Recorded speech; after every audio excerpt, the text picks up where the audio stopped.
Hari Om Namah Shivaya.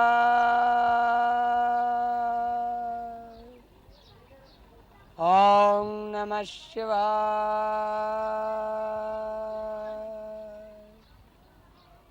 Om Namah Shivaya.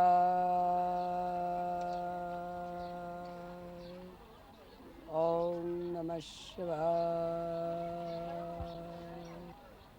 Om Namah Shivaya. Om Namah Shivaya.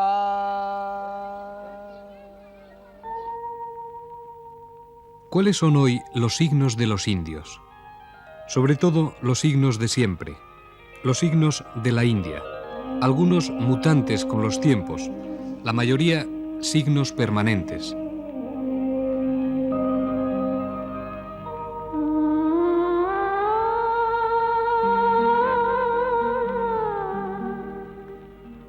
En el signo de la frente, el tercer ojo yógico, es donde se recibe el destello del misterio universal. Es el Agyan Chakra, la rueda del mando. Sin él, una persona es dominada por sus instintos.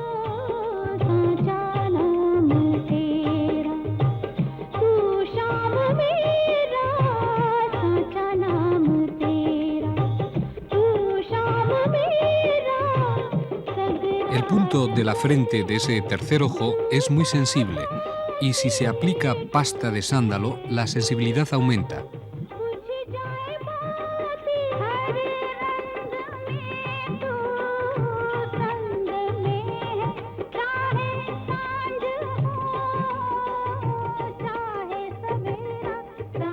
El humo infinito de la India, el nuevo soma, del hachís o de la religión.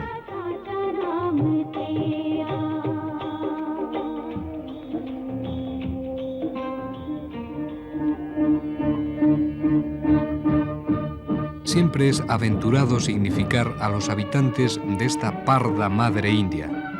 El vaivén de las invasiones, de las civilizaciones, ha producido un fabuloso mosaico humano de 700 millones de seres.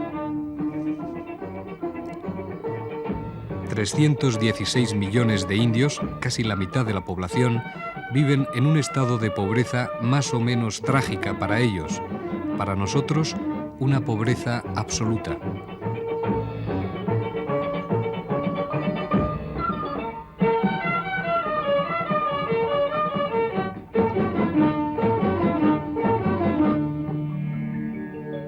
Ser indio supone, casi la mitad de las veces, llevar un pesado fardo. ¿Qué es ser indio?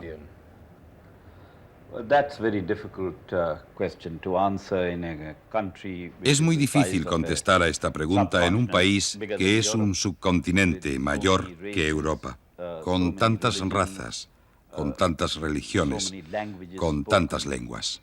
Si tengo que responder por mí, yo soy Sikh de religión, ario de raza, punjabi de lengua. O sea, soy diferente del resto de los indios en estos aspectos. Sin embargo, si consideramos otros países, yo soy indio. Comparto una historia común con los demás indios, la explotación colonial, la invasión de los extranjeros, mis antepasados sometidos a los mismos extranjeros.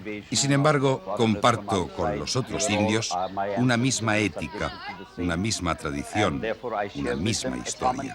Pero sobre todo, lo más importante es la conciencia fronteriza. Si sufrimos una invasión, como la de los chinos, como la de los pakistaníes, entonces todos los indios, cualquiera que sea su raza, su religión o su lengua, nos sentimos indios. Y eso es lo que significa ser indio.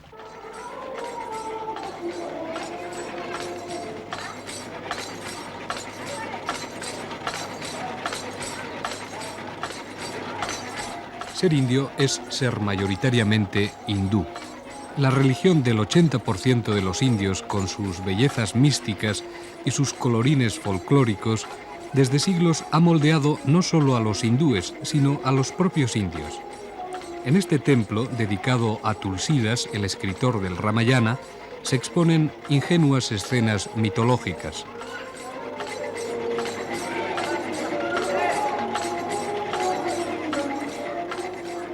El hinduismo es una religión difícil de sintetizar. No es tanto una doctrina como un sistema social. Tradicionalmente es hindú la persona que cree en los Vedas y cuya vida se rige por el sistema de castas. Una religión que, al pormenor, es como una fábula llena de dioses con cara de elefante, como Ganesa, Durga, Avatara o encarnación destructiva de Shiva. Krishna, la encarnación galante de Vishnu. Mirabai, la eterna enamoradiza de la flauta de Krishna.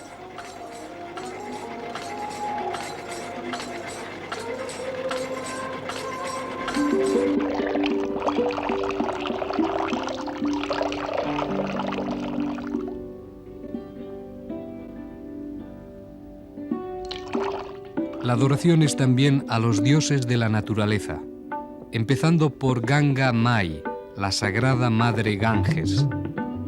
Al amanecer, los fieles van al Ganges a venerar al sol, Aditya, dios mayor de los Vedas, y a adorar a la propia agua santa.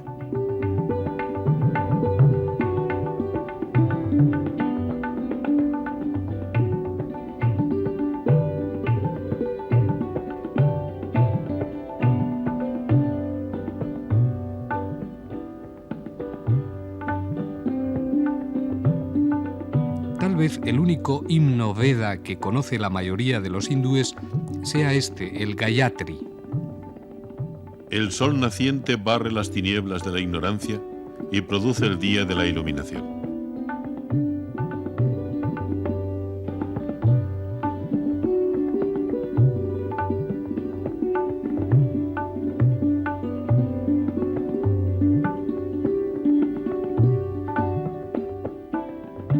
Baños rituales y baños higiénicos. El baño es ritual porque al menos una vez en la vida un hindú debería venir a Benares a bañarse. Y bendito es el hindú que Kashi Vas, que vive en estas riberas de Kashi, la ciudad de Shiva, y diariamente aquí se sumerge.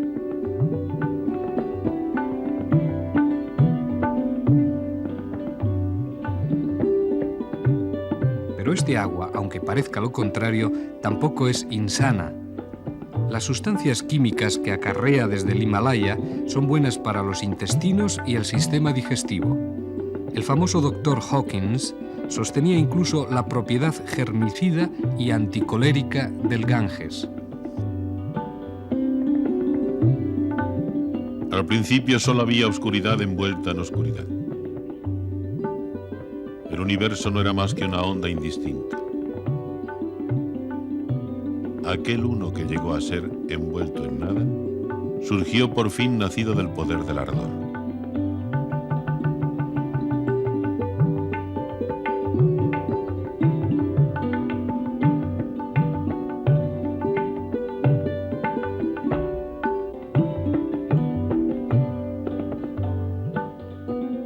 Para los hindúes es capital, si pueden, venir al Ganges en peregrinación una vez en la vida. Y todavía aún más importante es morir junto al Ganges, que le incineren a uno en sus orillas, como por ejemplo en el quemadero que tengo a mis espaldas aquí en Varanasi, y que luego naturalmente las cenizas de lo que queda de la pira se esparzan en estas aguas. De esta forma se quiebra la samsara, el ciclo de las reencarnaciones.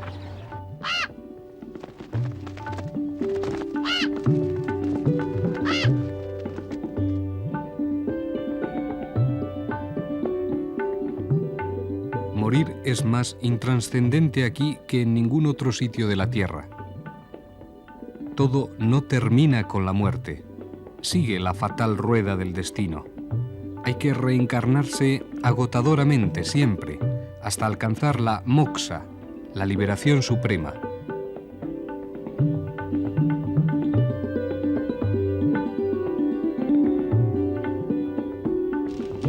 Para romper la rueda del destino y salvarse, hay que arder aquí, así.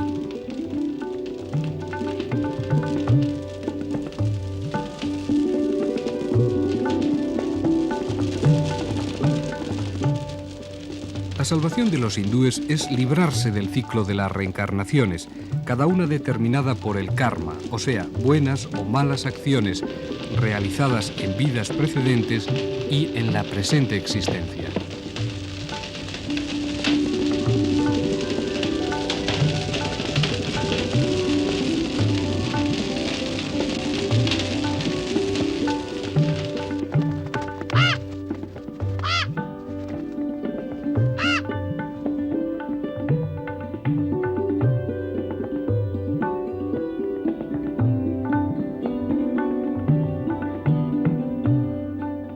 La muerte es angustiosa si solo hay una vida. La indiferencia, la calma de estos familiares de la mujer del sari naranja es elocuente. Crepitan las carnes de la mujer del sari naranja. Los quemadores son Dom, un grupo de intocables. Se transmiten el oficio de quemadores de generación en generación.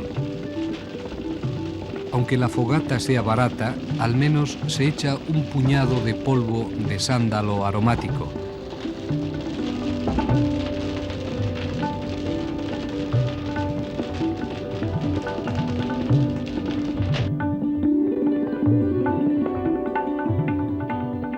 Cuando se apagan los últimos rescoldos, buitres y perros compiten por los despojos mal ardidos. Hay una cruda naturalidad ante la muerte en el Ganges. Solo arden bien las buenas piras de sándalo. Las quemas con madera barata no apuran bien la combustión del cadáver. No importa entonces que los buitres rematen la faena.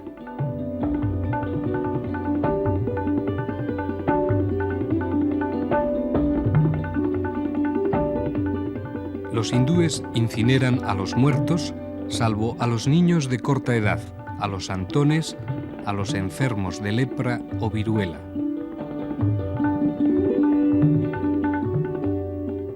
Por el Ganges, envueltos en sacos, flotan cadáveres de niños. Les ataron una cuerda con una piedra, pero la cuerda se pudrió y salieron a flote. No queman a los niños que mueren antes de recibir el sacramento de iniciación hindú. No queman a los santones porque han renunciado a toda carrera social y sacramental.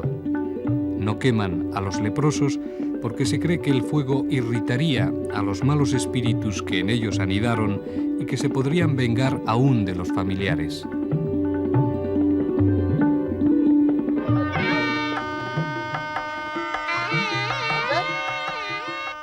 Nos alejamos de la muerte para ahora ver que también rebosa vida la ciudad de Shiva. La barca nupcial ha cruzado una guirnalda en el río. Es la Arpar Kimala, una cuerda de lino con hojas de asoka y flores de caléndula.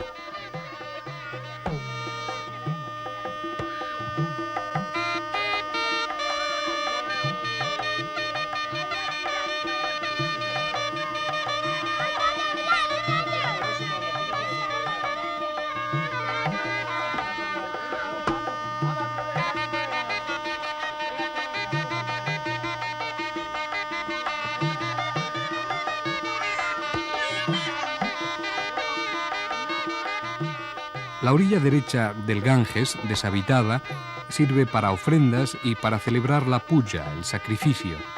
Los novios arden incienso y ofrecen leche, fruta y flores para que los dioses les sean propicios.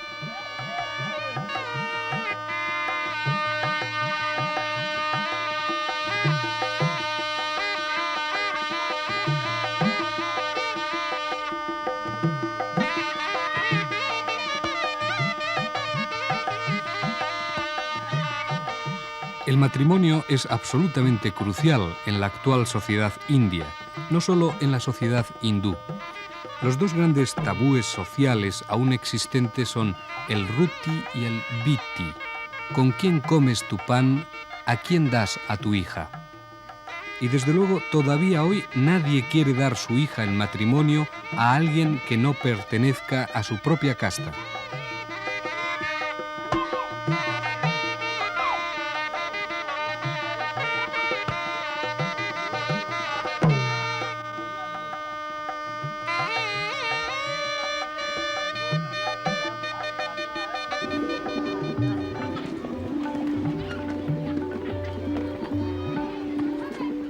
Todo se hace santo en el Ganges, hasta lavar la ropa, aunque las lavanderas pertenezcan al último peldaño social, el de los intocables.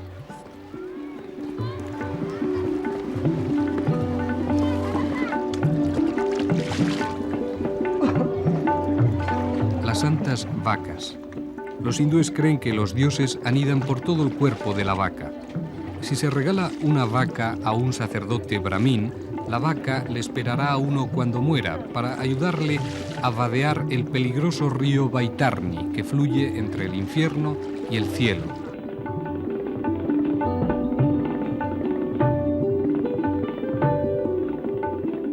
Benares es también la capital de los templos, como el de la destructora diosa Durga, mal llamado Templo de los Monos, y sobre todo este, el más sagrado de todos, Vishwavanath, el mayor templo de Shiva, también conocido como el Templo de Oro.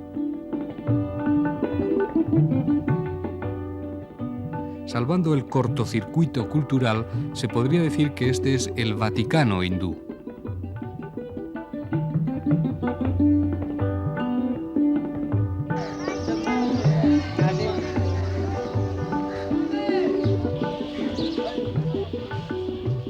También hay que dar limosna para granjearse la salvación.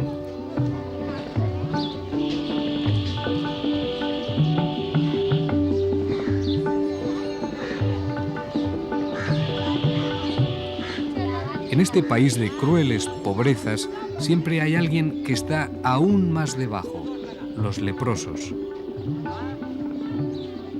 Estas mujeres y estos hombres llagados no piden, exigen mudamente lo que les corresponde en su actual encarnación, una limosna.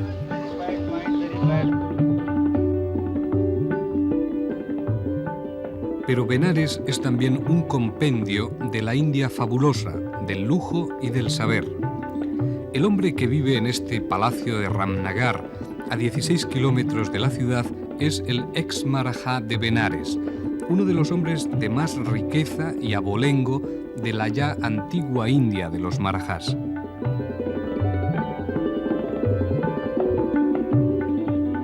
Bhikhupati Narain Singh es de los pocos Marajás que han podido conservar su palacio. Este es el Durbar Hall, el Salón del Trono, hoy mero museo. Sus empolvadas arañas y sus apolillados tigres testimonian un lujo que ya fue. En 1972, los Marajás perdieron sus últimos privilegios, sus títulos y exenciones fiscales. Pero hay que pensar que en 1947, cuando la independencia de los ingleses, las 2/5 partes de la India y casi 1/3 de la población estaban sometidas a la autoridad absoluta de 550 príncipes feudales. El ex Marajá de Benares no se ha quedado sin trabajo. Protege la cultura de Benares. El Dr. Singh es un apasionado de la santidad de Benares, un ferviente hindú que ama repetir el verso de los Puranas. Kashi, o sea, Benares, es la más santa de las ciudades, el Ganges, el más sagrado de los ríos, y la caridad, la más sagrada de las virtudes. Kashi, la ciudad del antiguo conocimiento, tiene una gran significación para mí.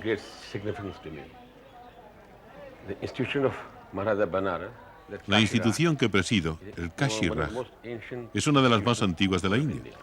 Está mencionada en los Vedas, en el Mahabharata, incluso en el Gita. De ahí procedemos los Marajás de Benares en una forma u otra. La institución del Marajá de Benares es muy importante y significa una gran responsabilidad para mí.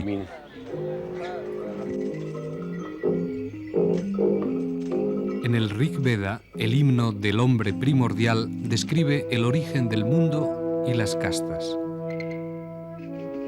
Su boca se convirtió en el Brahman. Sus brazos hicieron al guerrero. Sus muslos al mercader. De sus pies nació el siervo. Del dios Brahma surgieron los 4 varna o colores clásicos de las castas indias.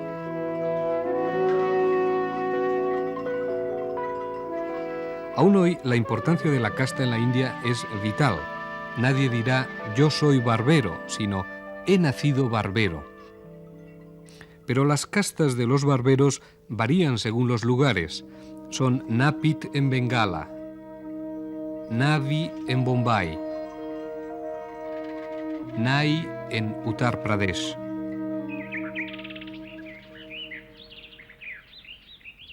Un día cualquiera en un pueblo indio. Entre los vapores de la calima, los raros árboles, el desesperado pardor de la tierra, que sin embargo no es tierra avara tras los monzones.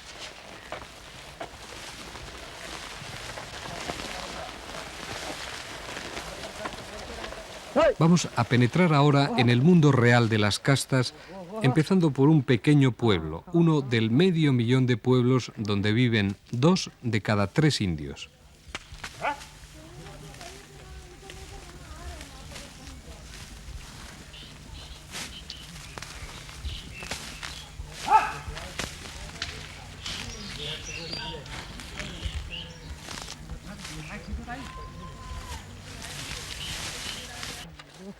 El tractor es el espejismo de un campo, como el indio, donde lo que no faltan son brazos, ni bocas.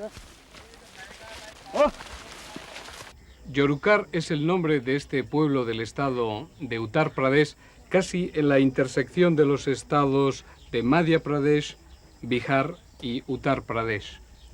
Hacen 44 grados a la sombra. Esta es una familia típica, una de las casas de este pueblo, de Yorukar. Soy un campesino de Yorukar. Les voy a presentar a mi familia. ये हमारा साथी है, यह हमारा लड़की है, ये हमारा साथी है, ये पतो है, नाती है, ये नाती है, ये हमारा लड़का है। गौ भी चराते हैं साहब। En Yorucar, a pesar de las campañas de control de la natalidad, los campesinos tienen familias supernumerosas. La campaña de vasectomías forzosas de Sanjay Gandhi se cebó sobre todo en las castas más bajas. Pasado aquel frenesí anticonceptivo, la esterilización casi a cambio de un transistor, los campesinos indios siguieron y siguen rindiendo amplio culto a la fertilidad. La familia Laxman es una familia compuesta por el padre, la madre, la abuela y concretamente 1, 2, 3, 4, 5, 6 niños. Mano 3 लीटर वो देता है गाय। Yo soy de la tribu Agaría. Mi trabajo principal es el de herrero. Hago arados y aperos de hierro para el pueblo. Pero también tenemos una vaca. Nuestra vida ha mejorado mucho con la vaca. Sacamos 3 litros diarios y la mitad del dinero la empleo para pagar mis deudas. Cuando yo era pequeño todavía vivíamos en los bosques, recogiendo madera y huesos de animales. En esta región tenemos hambruna cada 10 años y sequía cada 3 años. Pero desde que hace 2 años compramos la vaca, nos defendemos mejor.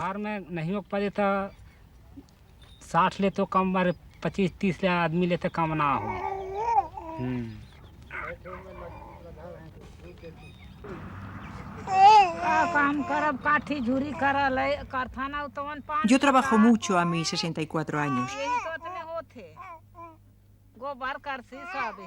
Ayudo en la casa, limpio a mis nietos, cojo madera y boñigas para la lumbre y cuido de la vaca. Lo que más trabajo nos da es la vaca.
En Yorucar, 1.500 habitantes, la radiografía social es complicada. Existen gentes de casta y además 6 grupos tribales. La tribu más numerosa es la Gond. Las personas que pertenecen a tribus tampoco están dentro del sistema de castas.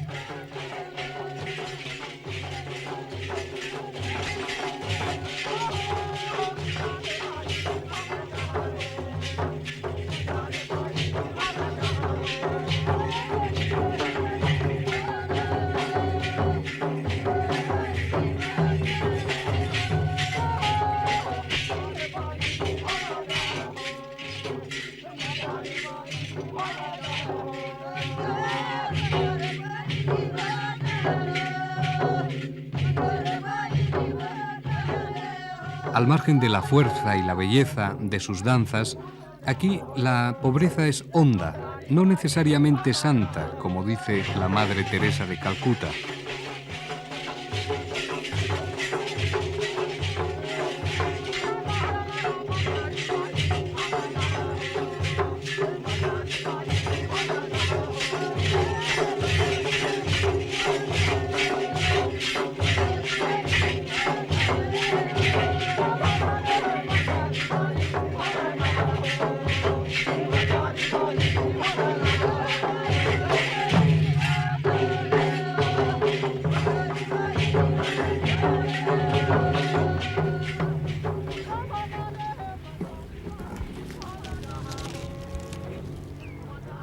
Como en el resto de ese 500.000 de pueblos donde está la esencia de la India, las casas son sobre todo de adobes hechos con estiércol vacuno y barro.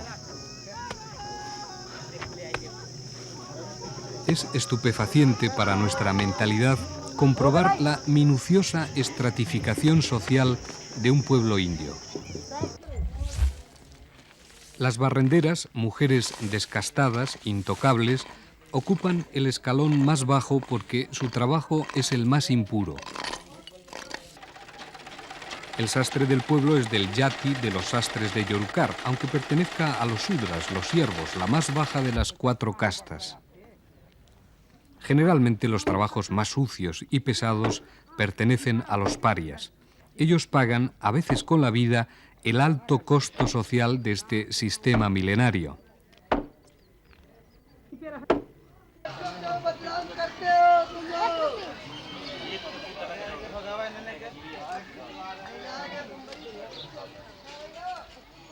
En 1981, la guerra de castas se cobró 1.000 víctimas, 1.000 harijans o parias, sobre todo en este estado, Uttar Pradesh, que junto a Bihar es donde se da con más crudeza el problema. Para algunos latifundistas, la vida de un intocable vale menos que la vida de una vaca.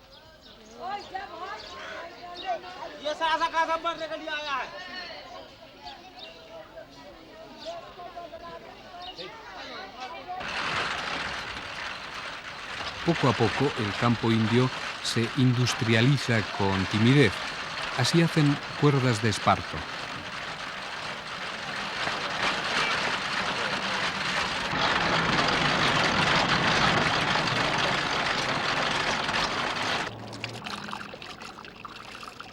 Casi todo, si no todo, en la India es esperar el fatídico monzón. Si no llueve a tiempo, hay sequía y hambruna. Si llueve demasiado, las riadas arrasan.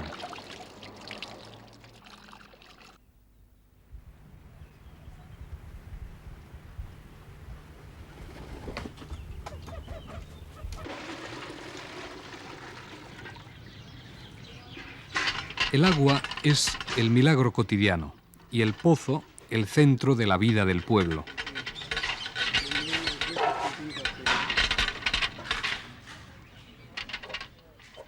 No extrañará entonces que poseer un pozo determine la calidad de vida y la preponderancia social.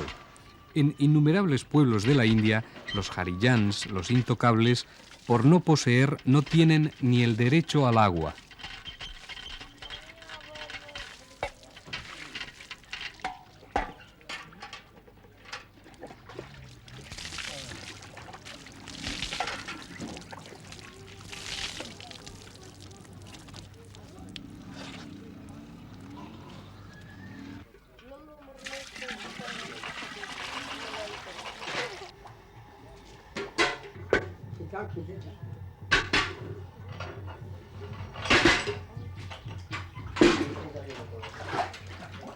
Las principales tensiones surgen en torno al tema del uso del pozo. En Yorukar la situación no es tan dramática porque la composición tribal básica del pueblo desmocha la virulencia del sistema de castas.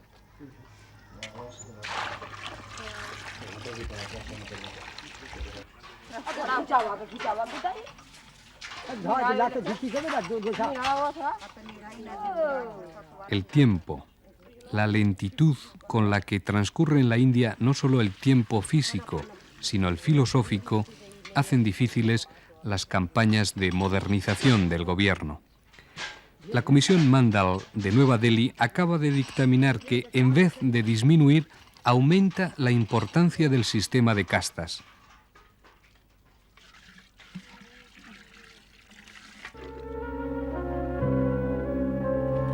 Si en algún lugar ha sido efectivo el dicho «la religión es el opio del pueblo», ha sido en la India. Una pequeña casta de sacerdotes, los brahmanes, han condicionado sutilmente el pensamiento de la gran mayoría del pueblo, hipnotizándolo durante siglos a fin de que aceptara un papel de servilismo y humildad.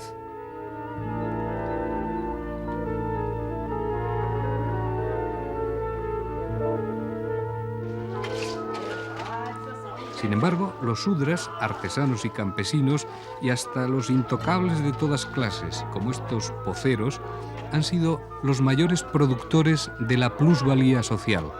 Paradójicamente no tuvieron derecho a la propiedad privada, han sido quienes más tasas han pagado y quienes han recibido los mayores castigos por las menores infracciones.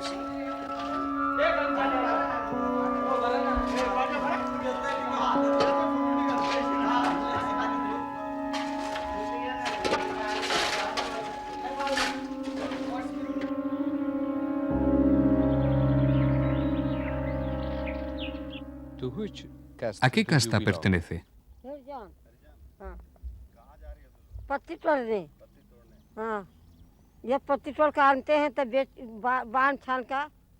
Esta mujer es Harijan, su yati es chamar, un grupo de intocables de Uttar Pradesh. Su oficio es muy específico, recoger hojas de los árboles en los ardientes y esquilmados bosques de este estado.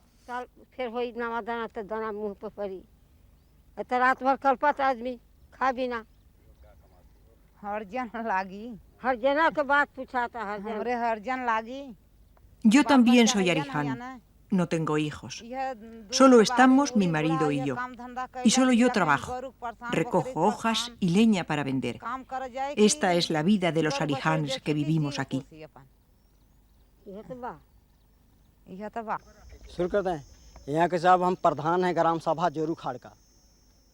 El alcalde de Yorukar, elegido democráticamente, nos explica que aquí, aparte de los 6 grupos tribales, Gashia, Gond, Jagaría, Pánica, Chero, Virilla, la mayoría son intocables, Harijans, y que en el pueblo aún cuidan mucho ciertas reglas, por ejemplo, no tomar agua y alimentos de castas más bajas que la propia.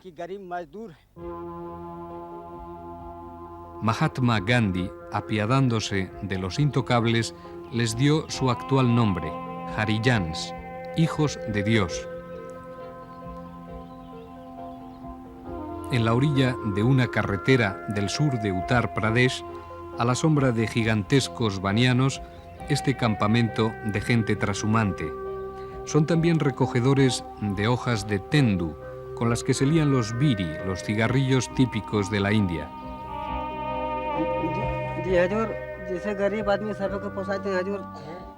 Me llamo Birein Maito y vengo del estado de Bihar, del distrito Palam. Mi jati es yad, una clase atrasada. Hacemos paquetes de 50 hojas y ganamos de 10 a 12 rupias. Los niños ganan menos, de 2 a 4 rupias diarias, unas 30 pesetas. Este trabajo nos dura 2 o 3 meses y es nuestra principal ganancia.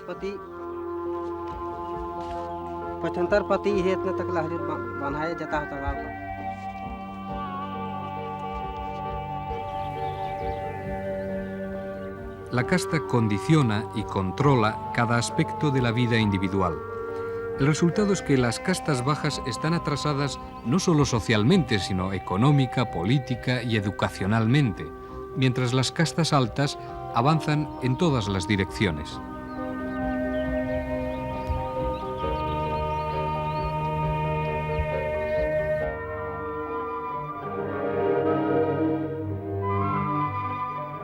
Hay también una nueva India, la de, por ejemplo, el hombre que vive en este chalet de Nueva Delhi, Madhavrao Scindia, último marajá de Gwalior desde la muerte de su padre en 1961 hasta que 10 años después el Parlamento abolió los últimos privilegios feudales. Scindia ha sido durante 10 años el más joven marajá de la India. Quien mejor rompe el cliché, el estereotipo de los antiguos marajás de la India es Madhavrao Scindia, ex marajá de Gwalior y desde 1971 miembro del Parlamento. Ya está en su 3ª legislatura. The caste system has a lot of negative aspects. El sistema de castas tiene un montón de aspectos negativos porque entraña la división de las fuerzas sociales. O sea, No hay duda. Es un mal. Desgraciadamente, es un mal heredado, como un legado a través de los siglos, y no se puede eliminar de la noche a la mañana. Pero a medida que la India se moderniza, y lo estamos haciendo en muchos campos, ciencia, tecnología, educación, el sistema de castas, el mal de las castas se eliminará paulatinamente, no me cabe duda. Por lo que a mí se refiere, yo no tengo problemas con gentes de otra casta, ya sean brahmines, intocables o gentes de tribu. Mi padre fue muy previsor y ya en el colegio me dieron la misma educación que los demás niños y a mi escuela iban también hijos de intocables. Y cuando se es joven, no existe ese sentido de casta. Eso aparece si acaso más adelante. Por eso es tan importante empezar desde abajo, desde la educación. Marajás, ex-marajás, pero aún millonarios, y harijans, intocables, cuya sola sombra contamina. Poetisas delicadas como la Punjabi Amrita Pritam, ganadora del premio Jnanpith, el premio Nobel indio, y analfabetas. Hay 300 millones de analfabetos. Obreros especializados de una fábrica de jeeps y aguadores especializados de la vieja Delhi.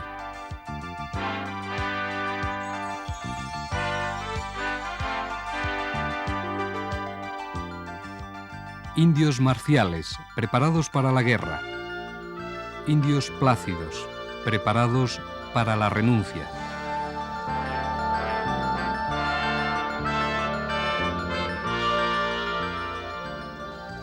Indios arrancados de una página de Kipling.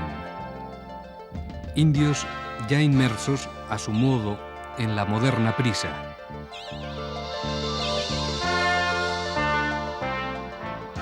$700 millones de indios subdivididos en un entramado social único.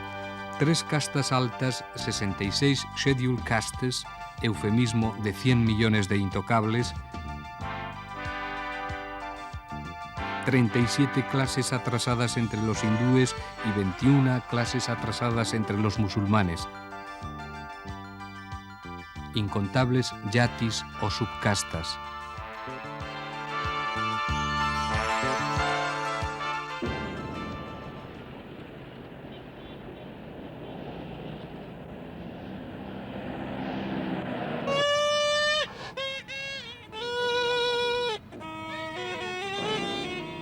El mundo de las castas aparece en Bombay, la metrópoli industrial de la India, tan exótico como el mundo de los encantadores de serpientes.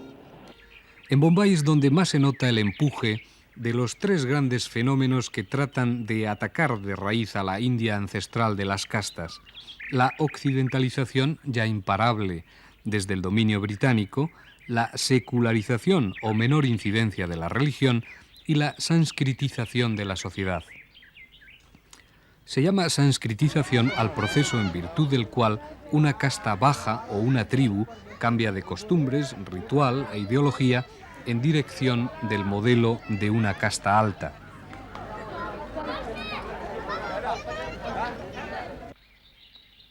Domingo, bochornoso domingo de Bombay.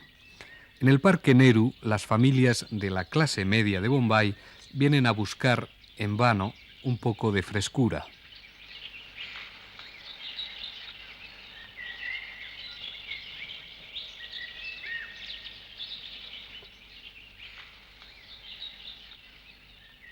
Las endomingadas familias que encontramos en el Parque Nehru difícilmente se reconocen e identifican con el atrasado mundo de las castas.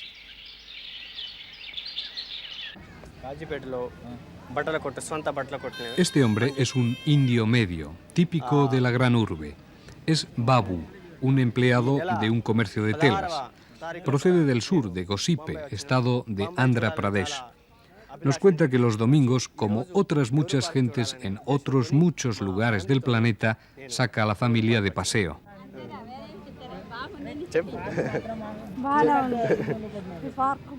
El Parque Nehru es muy bonito.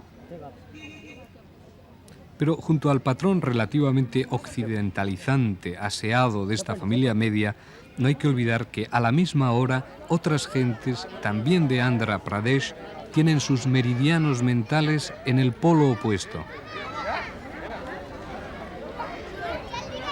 Om Namah Shivaya Gangadharaya Om Gangadharaya Balayogi Om Namah Shivaya Gangadharaya Balayogishwaraya Om Namah Shivaya Gangadharaya Balayogishwaraya Om Guru Mataji Unas veces a pie y otras en tren, este par de sadhus, santones del profundo surindio, han tardado 2 semanas de viaje desde Andhra Pradesh hasta llegar al Ganges. Su único deseo, rezar aquí a Om Namah Shivaya, al dios Shiva.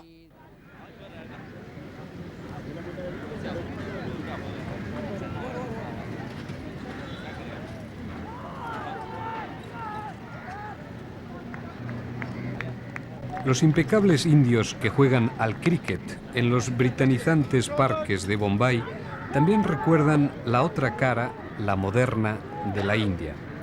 Sería injusto ocultar que desde la independencia, en los últimos 35 años, el analfabetismo ha bajado del 87 al 67%, y la edad media de vida, que antes era de 27 años, ahora es de 53 años.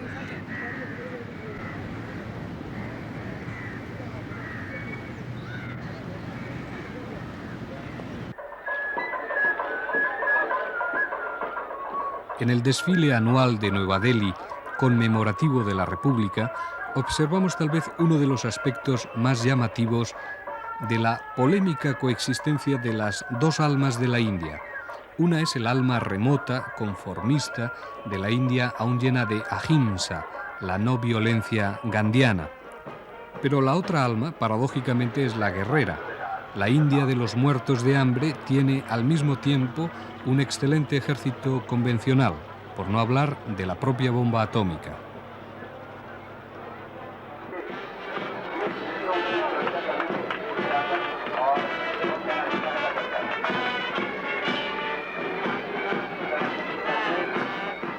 Kshatriyas y Rajputs, las castas guerreras por naturaleza, suministran los mejores soldados.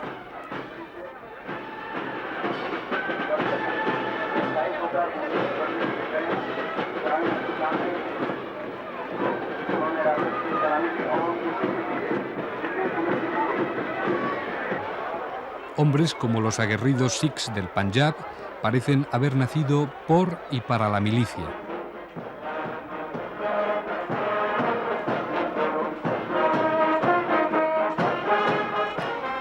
Y la India, donde aún se queman las viudas en la pira del marido, queda muy lejos ante el paso de estas mujeres policías. El escudo de la India actual es este pilar del emperador Asoka. Representa las 4 verdades fundamentales de la doctrina budista y su expansión hacia los 4 puntos cardinales.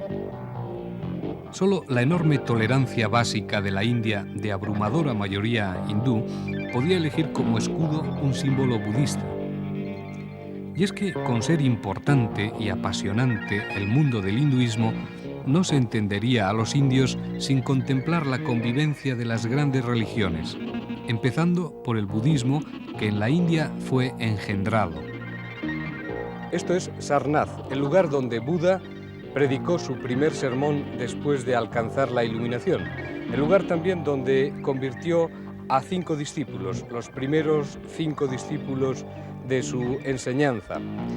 200 años después, el emperador Asoka construyó en este lugar de Sarnath numerosas pagodas, numerosos templos que demuestran desde entonces la fe budista que existe en la India.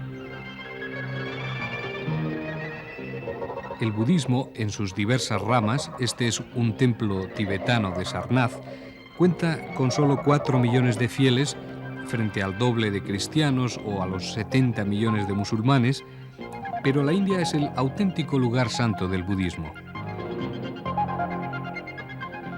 He was born in Lumbini, so at present Lumbini is in part of Nepal, but generally it is. Buda nació en Lumbini, que actualmente se encuentra en Nepal, pero se puede decir que nació en la India.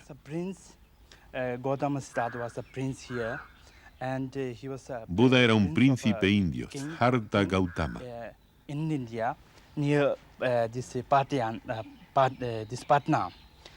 Then Aquí en Sarnath empezó su renuncia de las pompas y obras del mundo. Cerca de aquí, en Bodh Gaya, en Bihar, logró su iluminación y en Kushinagar alcanzó el Nahabari Nirvana.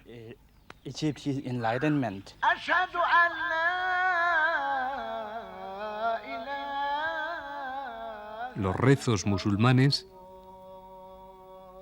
y las plegarias hindúes. Om Namah Shivaya. Los buitres que comen a los muertos en la Torre del Silencio del cementerio Parsi de Bombay y la desnudez de los templos jainistas para quienes toda vida es sagrada. Sikhs beligerantes y pacíficos lamas.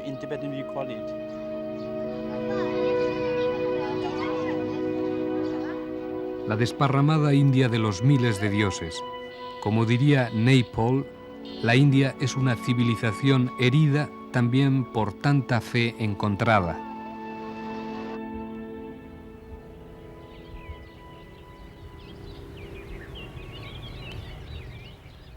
Aunque no sea fácil entrar en los Sancta Sanctorum,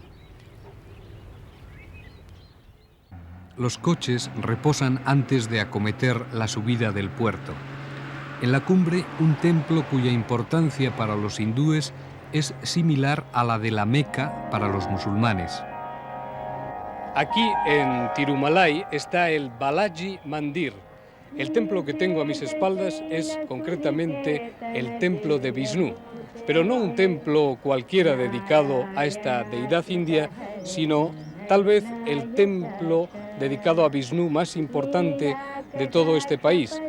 Y desde luego aquí acuden cualquier día, por ejemplo ahora es el atardecer, son las 6 de la tarde, miles y miles de peregrinos, sobre todo del sur de la India, que después de preceptivamente afeitarse el cráneo, raparse la cabeza y bañarse, entran al templo de Vishnu a rendirle homenaje.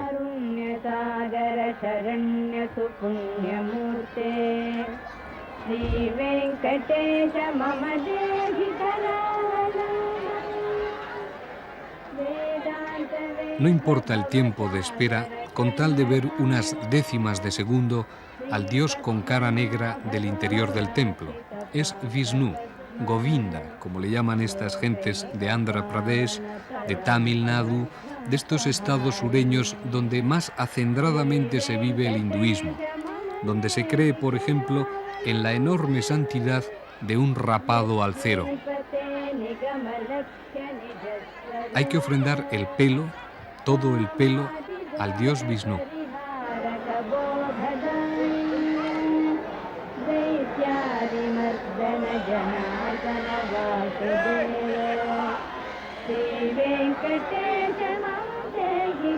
En las barberías colectivas del templo, cualquier día, a cualquier hora, miles de hindúes, niños, hombres, mujeres, son concienzudamente pelados.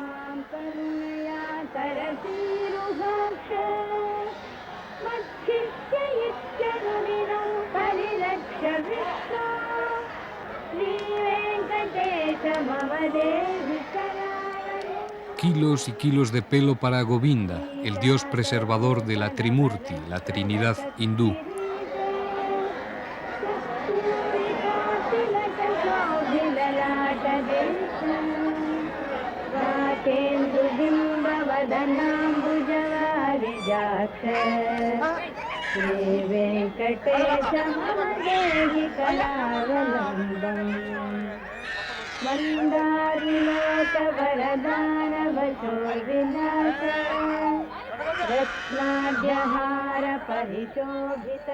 Tras el rapado ritual es preceptivo un baño purificador en la piscina.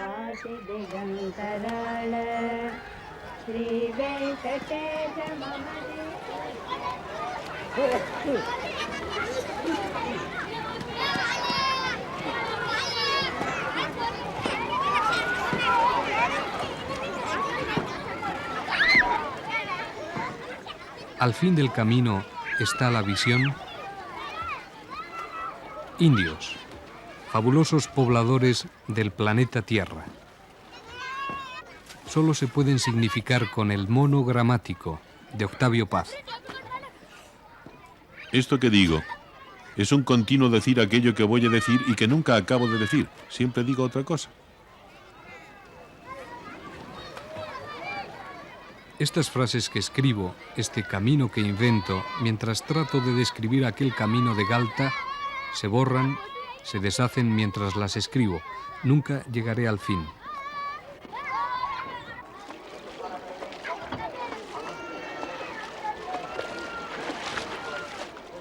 No hay fin. Todo ha sido un perpetuo recomenzar.